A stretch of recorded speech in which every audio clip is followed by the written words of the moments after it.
Do you know the strategy called time chunking?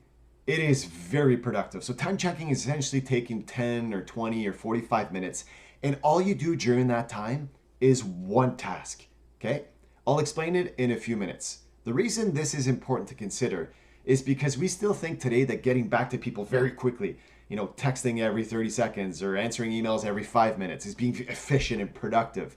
Well, not necessarily. There are two things when you get back to people very, very quickly that could be negative. One is that having to connect with something and disconnecting and reconnecting to something else and disconnecting and then connecting to something else and disconnecting, and you do that all the time, all these different tasks, it's very energy draining.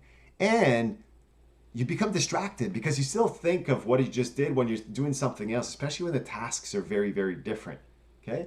And the second thing is you're actually setting yourself up in having to get back to these people very fast because you're creating expectations. If you always get back to someone within 2 or 3 minutes, well, guess what? They're going to think that you're going to get back to them quickly all the time. And if you don't, you don't want to be in that situation, right? So time chunking is taking like 10 or 20 or 40 minutes, and all you do is one task.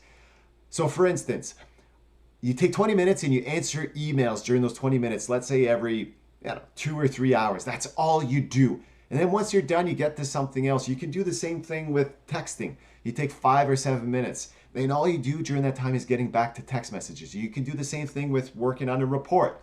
For 45 minutes, that's all you do.